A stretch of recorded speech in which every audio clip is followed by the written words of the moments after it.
ओम नमो भगवते वासुदेवाय ओम नमो भगवते वासुदेवाय ओम नमो भगवते वासुदेवाय नारायणो नमस्कृत्य नरं चैव नरोत्तमं देवीं सरस्वतीं व्यासं ततो जयमुदीरनष्टप्रायश्च नित्यं भागवत सेवया भगवती उत्तमं श्लोके भक्तिर्वैतिन शुभं करोति वाचालं भङ्गं लङ्घयते गिरिमत्कृपातमहं वन्दे श्रीगुरुदीनतारिणं परमानन्दमाधव श्रीचैतन्य ईश्वरं ओम अज्ञानतिमिरान्धस्य ज्ञानागणशलाकया चक्षुन्मीलितं तस्मै श्रीगुरुवे नमः नमो विष्णुपदाय कृष्णं प्रसाय बुदल श्रीमद जयपताक स्वामी नमो आचार्य नित्यरमण तम ताय नकरकराम धारिणी नमो विष्णुपदाय कृष्णं प्रसाय बुदल श्रीमद भक्ति वेदांत स्वामी नामिने नमस्ते सरस्वती देवी गौरवाणी प्रचार निर्विशेष शून्यवाद भाषा देशधारणे जय श्री कृष्ण चैतन्य प्रभु नित्यानंद श्री अद्वैत गदाधर श्रीवासदि गौरव भक्तवृंद हरे कृष्ण कृष्ण कृष्ण हरे हरे हरे राम राम राम हरे हरे जय श्री प्रभुपाद जय श्री गुरुदेव हरे कृष्ण எல்லாருக்கும் நமஸ்காரம் ஸ்ரீமத் பாகவதம் 7வது ஸ்கந்தம் 15வது அத்தியாயம்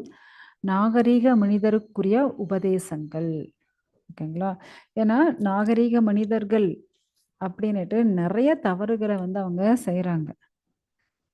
ஸோ அந்த தவறுகள்லாம் என்ன, அவங்க எப்படி அதிலிருந்து வெளியே வர முடியும் அப்படின்னுட்டு நாரதர் யுதிஷ்டருக்கு சொல்றார். அதை பற்றி தான் நம்ம இந்த அத்தியாயத்தில் பார்க்க போகிறோம். மொத்தம் 80 ஸ்லோகங்கள் இருக்கு. ஸோ அட்லீஸ்ட் இன்னைக்கு நம்ம ஒரு 40வது பார்க்கலாம்.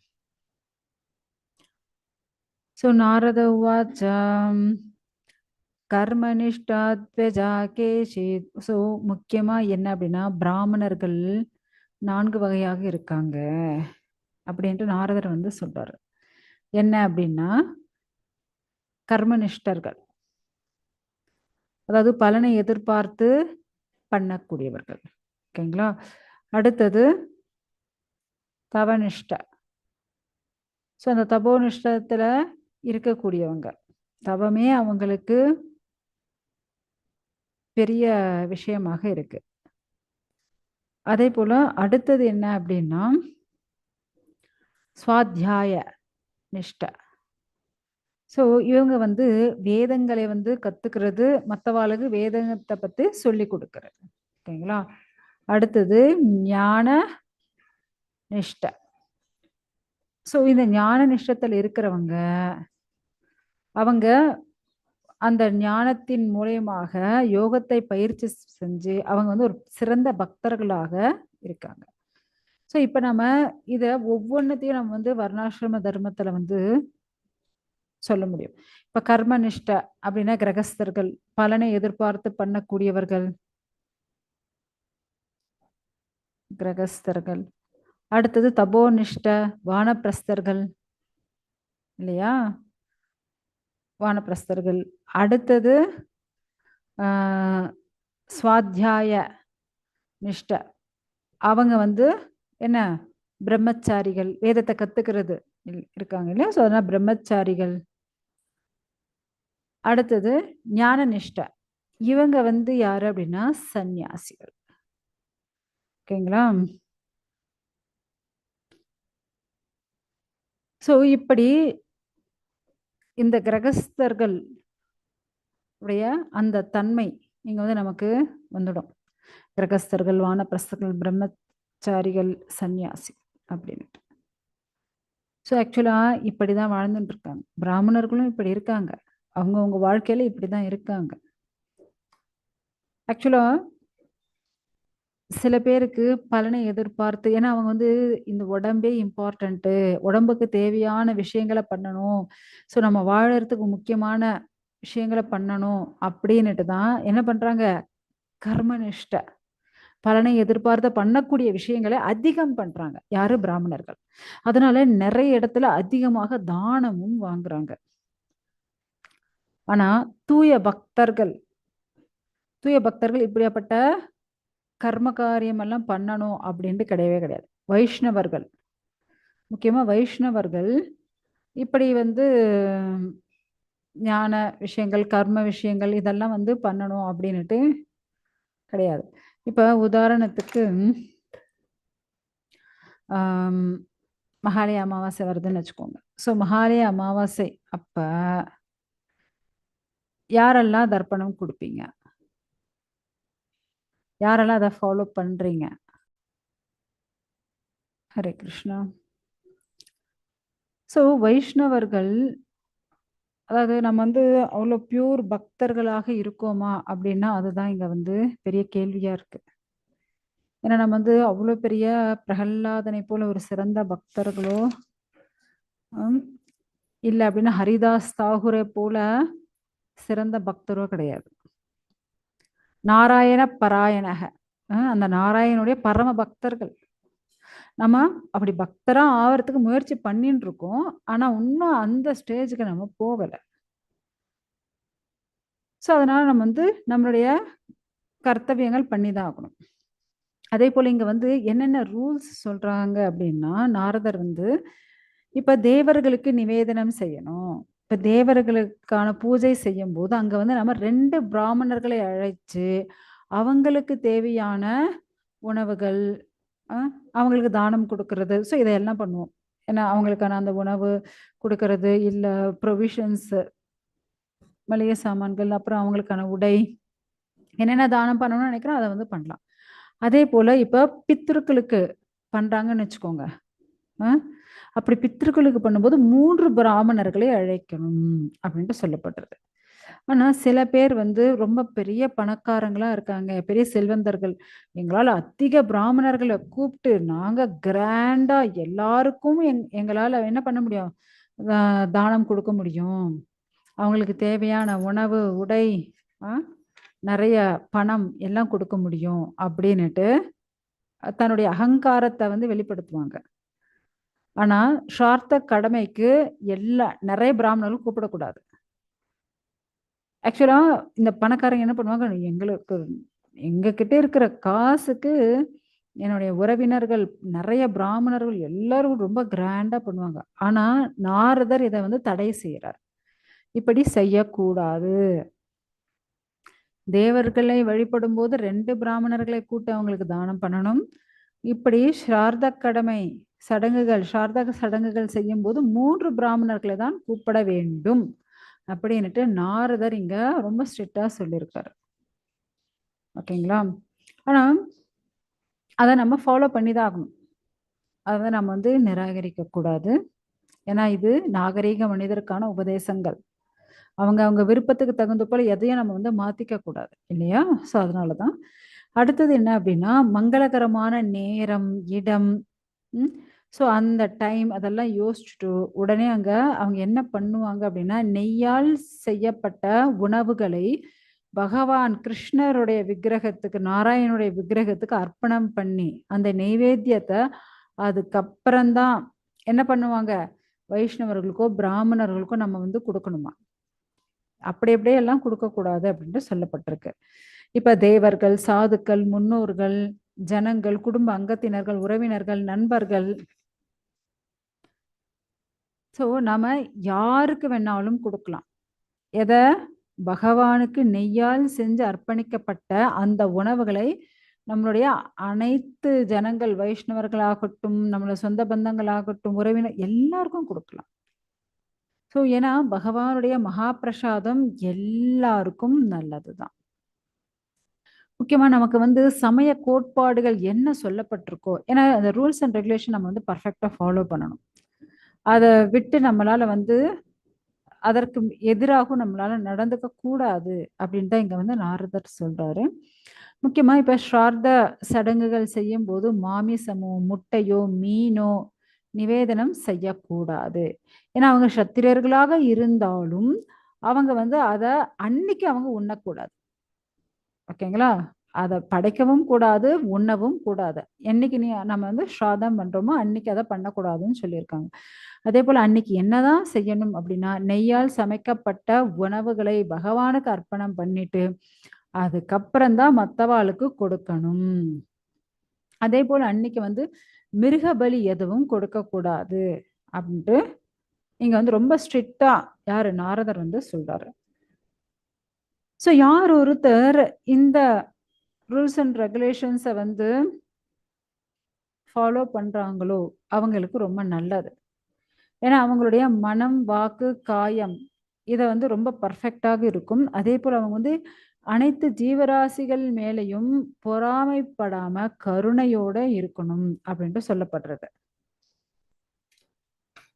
அதை விட்டுட்டு நம்ம இஷ்ட பிரகாரம் நான் என் இஷ்டத்துக்கு பண்ணுவேன் அப்படின்லாம் இருக்கக்கூடாது. ஏன்னா நமக்கு எப்படி ரூல்ஸ் அண்ட் ரெகுலேஷன் சொல்லப்பட்டிருக்கோ அப்படிதான் பண்ணணும்.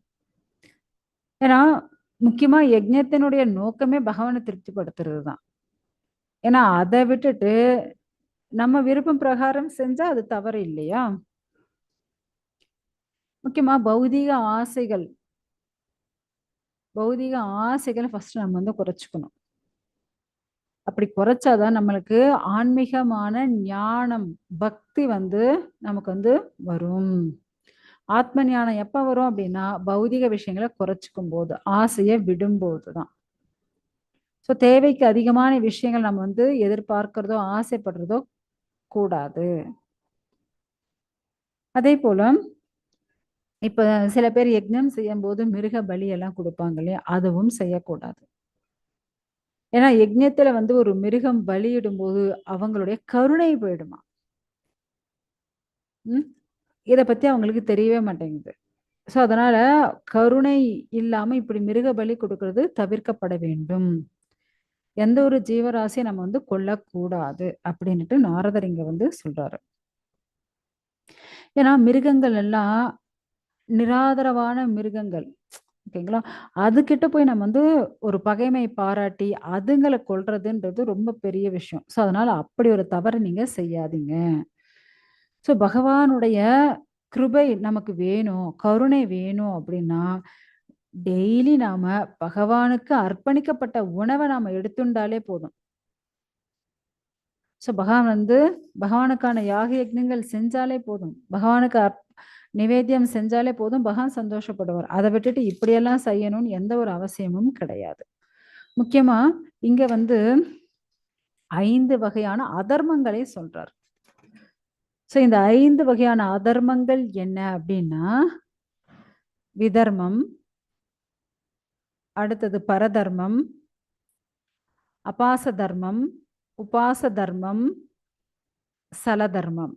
ஓகேங்களா? என்னது இதெல்லாம் அப்படின்னு பார்க்கலாம். விதர்மம் விதர்மம் அப்படின்னா ஸோ முக்கியமா நமக்கு இப்படிதாங்க ரூல்ஸ். அந்த ரூல்ஸை நம்ம வந்து பர்ஃபெக்டா ஃபாலோ பண்ணணும். ஆனா அதை என்னால ஃபாலோ பண்ண முடியாதுன்னு யார் சொல்றாங்களோ அதுதான் என்ன விதர்மம். ஓகேங்களா? அப்படி இல்லை அப்படின்னா நானா ஒரு ரூல்ஸ் எடுத்துட்டு வருவேங்க, இதை நான் ஃபாலோ பண்ணுவேன் அப்படின்னு இவங்களா புதுசா ஒரு ரூல்ஸ் எடுத்துட்டு வர்றது. ஸோ அது வந்து பரதர்மம். ஓகேங்களா? இல்லைன்னா சில பேர் என்ன பண்ணுவாங்க, பொய்யான கர்வம் அகங்காரத்தால அதற்கு என்ன சொல்லப்படுறோ அதற்கு எதிரா நடக்கிறது. அதெல்லாம் உபதர்மம். அதுவும் பண்ணக்கூடாது. சில பேரை ஏமாத்துறதுக்காக ஜால வித்தைகள் பேசியே சில பேர் ஏமாத்திடுவாங்க இல்லையா? ஸோ அப்படி பேசியே ஏமாத்துறது அதெல்லாம் என்ன சலதர்மம். ஓகே. அடுத்தது வந்து இந்த வர்ணாசிரம கடமைகள் இதெல்லாம் செய்யணும் அப்படின்னு இருக்கும்போது அதை வந்து அலட்சியமாக பொய்யா நானும் பண்றேன் அப்படின்னுட்டு பொய்யா ஏதாவது ஒண்ணு செஞ்சிடுறது அதெல்லாம் அபாச தர்மம். ஸோ இப்படி ஆக்சுவலா நீங்க பாத்தீங்க அப்படின்னா 4 வர்ணங்கள் 4 ஆசிரமங்கள் இருக்கா. நீங்க எந்த வர்ணத்துல இருந்தாலும் சரி, எந்த ஆசிரமத்துல இருந்தாலும் சரி, ஸோ முக்கியமா செய்ய வேண்டியது என்ன அப்படின்னா எல்லாரும் விஷ்ணு பூஜை நாராயணனுடைய பூஜை செஞ்சே ஆகணும். நீங்க நான் வர்ணாசிரம தர்மம் பர்ஃபெக்டா ஃபாலோ பண்றாங்க, ஆனா நாராயண பூஜை மட்டும் பண்றது இல்லை, அப்ப வேஸ்ட் தான். ஸோ நம்ம எந்த வர்ணத்துல இருந்தாலும் சரி, எந்த ஆசிரமத்துல இருந்தாலும் கண்டிப்பா நாம அந்த விஷ்ணு பூஜை பண்ணிதான் ஆகணும். ஏன்னா விஷ்ணு பூஜை பண்ணா மட்டும்தான் நம்மளால இந்த பௌதீக துன்பத்திலிருந்து நம்மளால விலக முடியும். இல்லைன்னா இந்த பௌதீக பந்தத்திலே நாம் வந்து மாட்டிக்குவோம். ஸோ இப்ப வந்து ஒருத்தன் வந்து ரொம்ப ஏழையா இருக்கான்,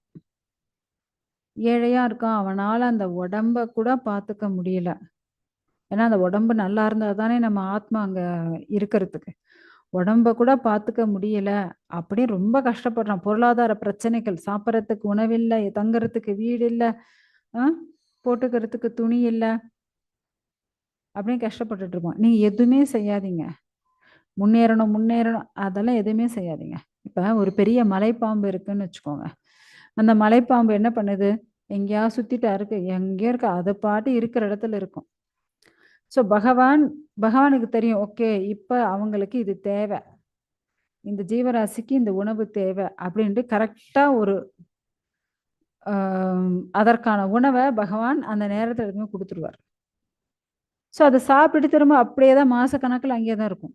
திரும்ப ஏதாவது ஒரு ஒன்று கொடுப்பாரு, திரும்ப அதை சாப்பிட்டு திரும்ப அங்கேயே தான். ஸோ இப்படியே தான் ஒரே இடத்துல தான் இருக்கும். ஏன்னா பகவான் வந்து ஏன்னா அவர் தான் பராமரிக்கக்கூடியவர். அனைத்து ஜீவராசிகளும் பராமரிக்கக்கூடியவராரு பகவான். ஸோ அப்படி அந்த ஜீவராசிக்கு தேவையான உணவுகள் அனைத்தையும் ஜீவனோபாயத்தை கண்டிப்பா பகவான் பண்ணுவார். ஆனா நமக்கு அந்த நம்பிக்கை கிடையாது. அதுதான் பிரச்சனை. ஏன்னா நமக்கு அவ்வளவு பொறுமையும் கிடையாது, அந்த மனநிலையும் கிடையாது, நமக்கு கிடைச்சதை வச்சுட்டு திருப்தி அடையும் மனசும் கிடையாது. ஏன்னா பகவானுக்கு தெரியும் எல்லாருடைய ஹிருதயத்துல வாழக்கூடியவர் யாரு அப்படின்னா பகவான் தான். அப்படியாப்பட்ட பகவான் சொல்றத நம்ம கேட்கணும். ஆனா கேட்கறது இல்ல, நம்பிக்கை வைக்கிறது இல்ல. இதுதான் பிரச்சனை. நம்ம முதல்ல ஆசை அதிகமாயிடுது. ஆசை அதிகமாக ஆக காமம் வந்துடும். காமம் அதிகமாக ஆக பேராசை வரும். இப்படி ஒண்ணு மாத்தி ஒண்ணு என்ன ரிலே ரேஸ் போல அப்படியே ஒண்ணு மாத்தி ஒண்ணு நம்ம கிட்ட வந்துட்டே இருக்கும். ஸோ இதனால நம்ம பௌதீக சுகபோகங்களை அனுபவிக்கணும் அப்படின்னு இருக்கிற ஆனந்தத்தை தொலைச்சிரும். இதுதான் பிரச்சனைங்க. இப்ப இப்ப நம்ம வெளியே போயின்னு இருக்கோம். காலில் செருப்பு போட்டுன்னு போயின்னு இருக்கோம். ஸோ அந்த காலில் செருப்பு போட்டதுனால கல்லுல இருந்து மண்ணு முள்ளு இதுல இருந்து அந்த ஆபத்துல இருந்து காலை எது பாதுகாக்குது? செருப்பு இல்லையா? ஸோ அது போல நாம் வந்து திருப்தியா சுய திருப்தியோட எது கிடைச்சாலும் சந்தோஷமே, தண்ணியே குடிச்சாலும் சந்தோஷமே, அப்படியே நம்ம எப்பவும் திருப்தியோட இன்பத்தோட இருந்தோம் அப்படின்னா பிரச்சனையே கிடையாது. வெறும் தண்ணியை குடிச்சும் நம்மளால சந்தோஷமா வாழ முடியும் அப்படின்னு நினைச்சா நமக்கு பிரச்சனையே இல்லை. ஆனா எது பிரச்சனை அப்படின்னா நம்மளால அப்படி வாழறதுக்கு முடியல. நம்ம ஆசைப்படுறோம். அதிகப்படியாக ஆசைப்படுறோம். அதனாலதான் பிரச்சனை வருது. ஸோ அதனாலதான் இங்க வந்து என்ன சொல்றாரு அப்படின்னா அதிகப்படியா ஆசைப்படாதீங்க. எது இருக்கோ அதை வச்சுட்டு சந்தோஷமா இருங்க, ஆனந்தமா இருங்க. ஏன்னா நம்மளுடைய பாலுறுப்புகள், நாக்காகட்டும் பாலுறுப்புகள் அந்த ஆசையால தான் நம்ம பிரச்சனையில மாட்டிக்கிறோம். ஸோ அதனாலதான் ஒரு நாயை போல கஷ்டப்பட்டு இருக்குமா. நான் சொல்லல, நாரதர் சொல்லிட்டு இருக்காரு. ஸோ நம்மளுடைய புலன்களுக்கு ஏற்படக்கூடிய ஆசை பேராசையாக மாறி அது நம்மள ஒரு பெரிய பிரச்சனையில மாட்டி விட்டுடுது. அவன் வந்து சந்தோஷமா இருக்கணும்னு ஆசைப்படுறான். ஸோ எப்ப நம்ம இந்த பேராசையால மாட்டிக்கிறோமோ அப்பவே நமக்கு ஆன்மீக பலம், கல்வி, தவம், கீர்த்தி இதெல்லாம் குறைஞ்சிடுமா. நம்மளோட ஞானம் வளரணும் அப்படின்னா எப்பவுமே நம்ம ஆசையே படக்கூடாது, பேராசையே படக்கூடாது. பகவானுக்கு தெரியும் எனக்கு எதை கொடுக்கணும் அப்படின்னுட்டு. ஏன்னா நமக்கு பசி தாகம் இதால நம்ம வந்து பீடிக்கப்படுறோம். உடலுடைய தீவிரமான ஆசையால அதிகப்படியான உணவுகள், அதிகப்படியான எனது ஏக்கங்கள் இதெல்லாம் நமக்கு வந்துடுது. ஸோ இதால என்ன ஆகுது அப்படின்னா கடும் கோபம் வந்துடுமா. சப்போஸ் நம்ம ஆசைப்பட்டது கிடைக்கல அப்படின்னா என்ன ஆகும்? கோபம் வந்துடும். ஸோ அந்த கோபத்தால என்ன பண்றோம்? நம்ம இன்னும் மயக்க நிலைக்கு போயிடுறோம். என்ன பண்றான்னே தெரியாது. மதம் பிடிச்சது போல ஆயிடுவோம். மதம் பிடிச்ச யானையை அடக்க முடியுமோ? பக்கத்துல தான் போக முடியுமா? முடியாது இல்லையா?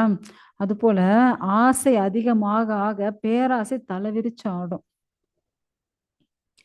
ஸோ அதனால நமக்கு அந்த பக்தின்றதே வராம போயிடும். ஓ யுதிஷ்ட மகாராஜனே, இப்படி பலவிதமான என்ன இருக்கு? ஆலோசனைகள் இருக்கு, சட்ட ஆலோசனைகள் இருக்கு, கற்றறிந்த மேதைகள் இருக்காங்க, கற்றறிந்த சபை தலைவர்கள் எல்லாம் இருக்காங்க. ஆனாலும் அவங்க திருப்தி ஆகல, இப்படியே ஆசைப்பட்டுட்டு இருந்தாங்க அப்படின்னா, அவங்க வாழ்க்கை என்னவாகும் தெரியுமா? நரக வாழ்க்கையாயிடும். சந்தோஷம் இருக்காது. நரகமா மாறிடும். அவங்க வாழ்க்கையே நரகமா மாறிடும். அடுத்து அவர் என்ன சொல்றாரு அப்படின்னா, இந்த பௌதீக விஷயங்கள் இத செஞ்சா இது போயிடுங்க நம்மள விட்டுட்டு. அ நம்மள விட்டுட்டு இந்த அனர்த்தங்கள் எல்லாம் போயிடும். என்ன பண்ணா? அப்படின்னா, நம்மளுடைய ஆசைய விட்டோம் அப்படின்னு நினைச்சுக்கோங்க. நம்மள விட்டு காமம் போயிடுமா. ஓகேங்களா? அதே போல இன்னொருத்தங்க மேல நம்ம பொறாம படுறத விட்டோம்னா, நம்ம விட்டு கோபம் போயிடும். பாருங்க, முதல்ல எது போயிடுச்சு? காமம். அடுத்தது கோபம். ஓகேங்களா? அடுத்தது ம் நம்ம வந்து நம்மளுடைய பேராசை போகணும் அப்படின்னா, என்ன பண்ணணும்? முக்கியமா பணம், பணம், பணம்னுட்டு பணத்த சேர்க்கிறத பத்தி யோசிச்சுட்டே இருக்கோம் இல்லையா? அத விட்டாலே நம்மளுடைய பேராசை போயிடுமா. அடுத்தது என்ன அப்படின்னா, உண்மைய தெரிஞ்சிருச்சுன்னு வச்சுக்கோங்க, பயம் போயிடும். இதுதாங்க உண்மை அப்படின்னு அந்த உண்மைய நம்ம பெர்ஃபெக்ட்டா புரிஞ்சுட்டோம் அப்படின்னா, பயம் போயிடும். ஸோ 4 சொல்லியாச்சா?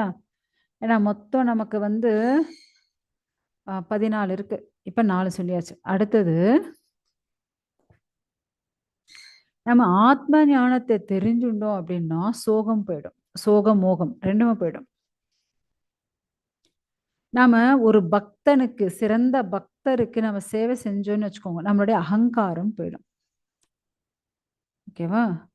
அடுத்தது நம்ம வந்து ரொம்ப மௌனமா இருந்தோம் அப்படின்னா, அஷ்டாங்க யோகம், யோகத்துல இருக்கக்கூடிய அந்த இடையூறுகள் இருக்கு இல்லையா?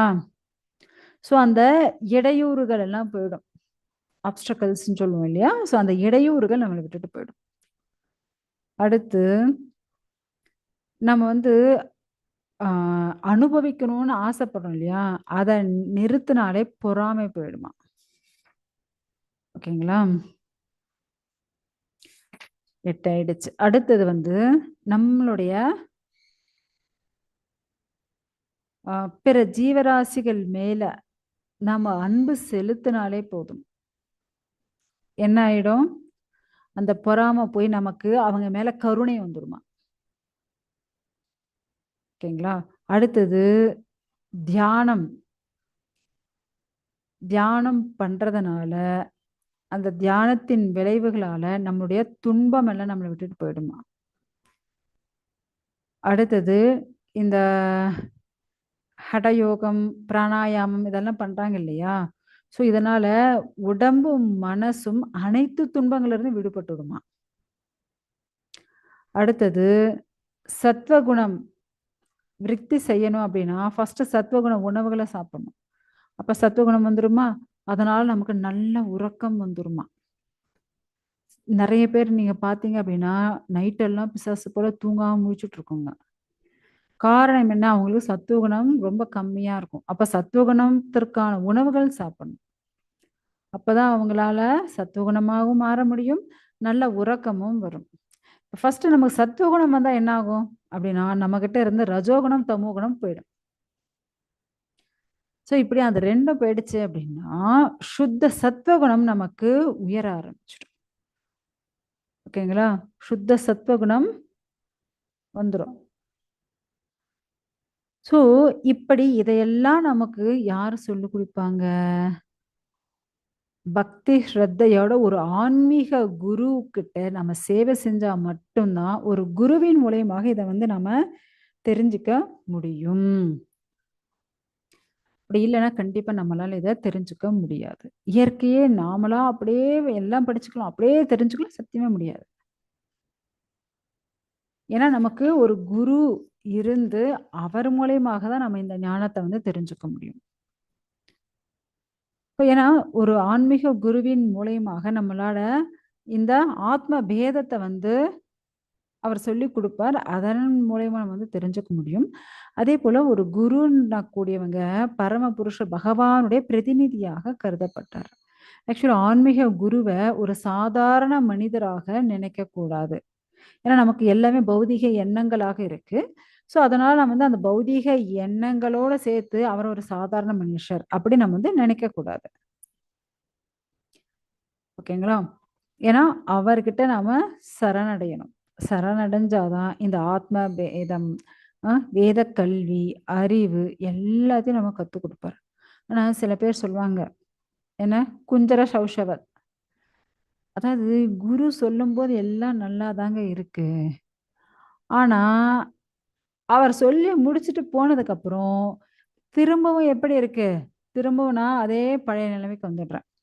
அதாவது இப்போ ஒரு யானைய எடுத்துட்டு போய் ஒரு குளத்துல குளிப்பாட்டுறேன்னு வச்சுக்கோங்க. நல்லா தேய்ச்சு தேய்ச்சு குளிப்பாட்டுவாங்க. யாரு? அந்த யானை பாகன். குளமோ, ஏரியோ குளிப்பாட்டுறாங்கன்னு வச்சுக்கோங்க. அது வெளிய வந்ததுக்கப்புறம் என்ன பண்ணும்? மண்ண வாரி எடுத்து மேல கொட்டிக்கும். இல்லையா? ஸோ அதுபோல ஆன்மீக குரு கூட இருக்கிற வரையும், அவங்க சொல்ற வரையும் நல்லா இருக்கும் கேட்கறதுக்கு. ஆமா, ஆமா, ஆமா, ஆமா. சரி, சரி, சரி. நீங்க சொல்றத நான் அப்படியே செய்கிறேன். அப்படியே கேட்கிறேன் அப்படின்னுவாங்க. ஆனா அதுக்கப்புறம் என்ன ஆகும்? குரு அப்படி போனதுக்கு அப்புறமே டம்முன்னு திரும்ப போயிடும். ஸோ ஏன்னா குரு மேல நமக்கு முழு நம்பிக்கையோட அத ஃபாலோ பண்ணணும். ஏன்னா குருன்றது யாரு? சாக்ஷாத் பகவானையும் நம்மளையும் இணைக்கக்கூடியவர். இல்லையா? அப்படியாப்பட்ட அந்த குரு சொல்றத நம்ம பெர்ஃபெக்ட்டா கேட்கணும். ஏன்னா, அவர் மூலியமாக தான் நம்ம வந்து பகவானுடைய திருப்பாதத்த நம்மளால அடைய முடியும். ஏன்னா, பெரிய பெரிய ரிஷிகள், முனிவர்கள், வியாசர் போன்ற மகாமுனிகள் இவங்க எல்லாருமே அ எப்படி பகவான அடைஞ்சாங்க? பகவானுக்கு பக்தி செஞ்சாங்க. ஏன்னா, மற்றவர்கள பொறுத்தவரை சாமானிய மனிதர்கள் இதெல்லாம் ஒரு முட்டாள்தனமா யோசிப்பாங்க. ஆனா அப்படி கிடையாது. நம்ம குரு சொல்றத பெர்ஃபெக்ட்டா நம்ம வந்து கேட்கணும். ஏன்னா வேதக்கிரிகள், வேதங்கள்ல நமக்கு என்னெல்லாம் சொல்லப்பட்டிருக்கும், அந்த ரூல்ஸ் அண்ட் ரெகுலேஷன்ஸ் ஆகட்டும், கட்டுப்பாட்டு விதிகள், தவங்கள், யோகங்கள், அ இதெல்லாம் நம்ம ஃபாலோ பண்ணாலே நம்மளுடைய புலன்கள், மனசு 2ம் கண்ட்ரோல் ஆயிடும். ஸோ யார் ஒருத்தனால இந்த புலன்களையும், மனதையும் அடக்க முடியுமோ, அவனால கண்டிப்பா பகவான தியானிக்க முடியும். ஸோ அப்ப எடுத்தவுடனே நம்ம தியானம் பண்ணும்போது பகவானுடைய ரூபம் அப்படியே தெரிஞ்சுடுமா? அப்படின்னா கண்டிப்பா கிடையாது. ஆனா நம்ம திரும்ப திரும்ப முயற்சி பண்ணணும். என்ன நம்ம தியானம் பண்றோம். ஆனா பகவான் தெரியவே மாட்டேங்கிறாரே! அப்படின்னா, நம்ம திரும்ப திரும்ப முயற்சி பண்ணணும். ஏன்னா, நம்மளுடைய குருவுடைய அந்த இன்ஸ்ட்ரக்ஷன ஃபாலோ பண்ணணும். ஸோ எந்த ஒரு லாபமும் இல்லாம, எந்த ஒரு பௌதீக காரணமும் இல்லாம, குரு சொல்றத அப்படியே நம்ம வந்து ஃபாலோ பண்ணும்போது, அப்ப பக்தியோட நம்ம தியானம் பண்ணும்போது பகவான் நம்மளால பார்க்க முடியும். ஸோ ஒரு பக்தராக இருக்கும்போது கண்டிப்பா நம்ம பகவானுடைய தரிசனம் கிடைக்கும். ஆனா, மனச கண்ட்ரோல் பண்றது தானே கஷ்டம். இப்ப நம்ம சாண்டிங் பண்ணிட்டுருக்கோம். சாண்டிங் பண்ணும்போது, வெறும் பகவானே நெனச்சிட்டு இருக்கீங்களா? இல்ல வேற ஏதாவது சிந்தனை உங்களுக்கு வருதா? நீங்களே சொல்லுங்க. ஹரே கிருஷ்ணா. ஸோ எப்படி லாக் பண்ண வீட்டுக்குள்ள போய் நாம ஒரு 2 மாசம் கழிச்சு கதவ திறந்து போய் பெருக்கும்போது எவ்வளவு தூசு கிளம்புமோ, அதே போல தான். திரும்ப திரும்ப பெருக்கி அத சுத்தப்படுத்தும்போது சுத்தமாயிடும். அதே போல நம்ம எத்தனையோ ஜென்ம ஜென்மமாக நாம வந்து இந்த பௌதீக கல்மஷத்துல சுத்தின்னு இருக்கோம். ஸோ நம்ம ஹிருதயம் சுத்தம் ஆகணும் அப்படின்னா, திரும்ப திரும்ப நம்ம பகவானுடைய நாமத்த ஜெபிக்க ஜெபிக்க கண்டிப்பா அது சுத்தமாயிடும். பிரச்சனையே கிடையாது. அதனால சோர்ந்து போகக்கூடாது. நம்ம இன்னும் அதிகமாக பகவானுடைய நாமத்த ஜெபிக்கணும். ஸோ இப்படி நம்மளுடைய மனசாகட்டும், உடம்பாகட்டும் என்ன பண்ணும்? எப்பயுமே பகவானையே நினைச்சுட்டு இருக்கணும். பகவானுக்கான சேவைகள் செய்யணும். பகவான் சத்சங்கத்தில் இருக்கணும். பகவானுடைய ஹரிநாமத்த ஜெபிச்சுண்டே இருக்கணும்.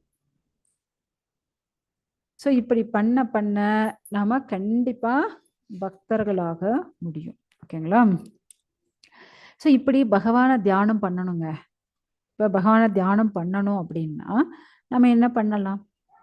இப்போ முக்கியமா நீங்க பார்த்தீங்க அப்படின்னா, நம்ம வந்து நேத்து கிளாஸ்ல பார்த்தோம். நம்ம வந்து ஒரு புனித ஸ்தலத்துக்கு போயிட்டோம் அப்படின்னா, அந்த இடத்துல நம்ம இங்க ஜெபிக்கிறத விட அங்க நமக்கு 1000 மடங்கு பலன் அதிகம் அப்படின்னுட்டு பார்த்தோம் இல்லையா?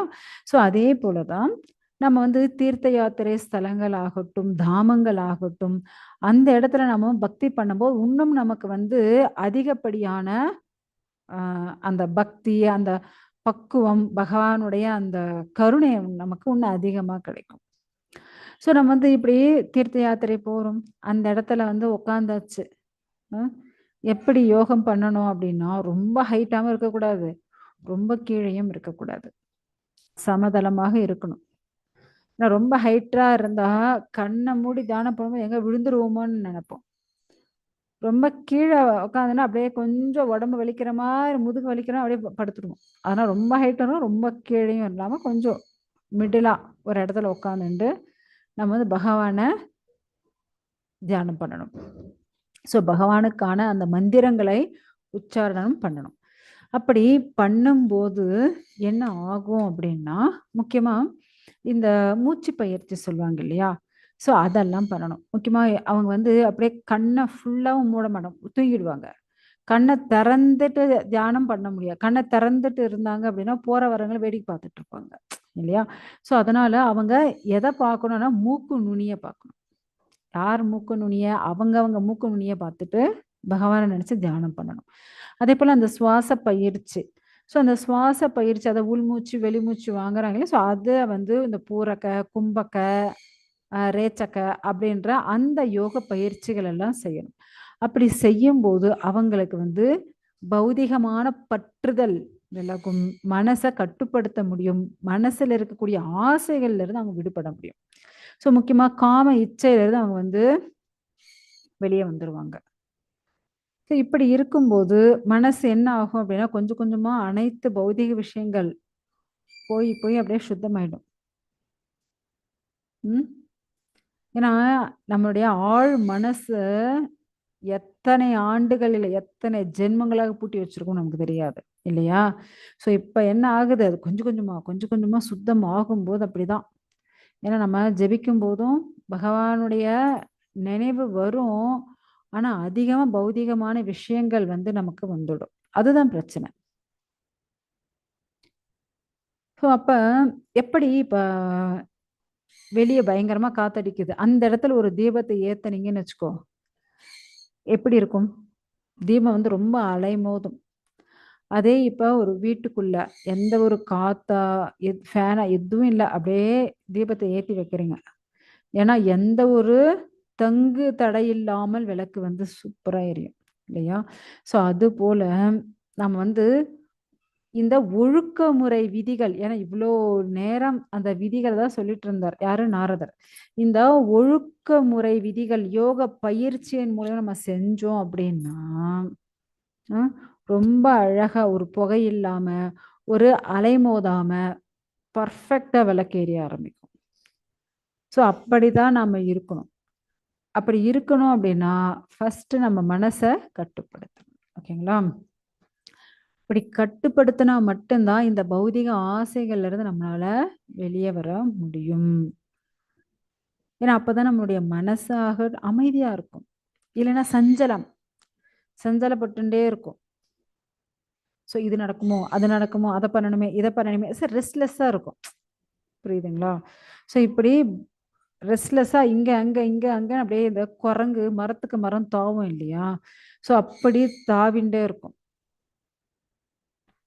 ஸோ எதன் மேலே பற்று இல்லாத ஒரு துறவு வாழ்க்கை மேற்கொள்ள வேண்டும். அப்பதான் நமக்கு வந்து தர்ம, அர்த்த, காமம் இந்த 3ம் இந்த பௌதீக வாழ்க்கையில நம்மளால வெளிய வர முடியும்.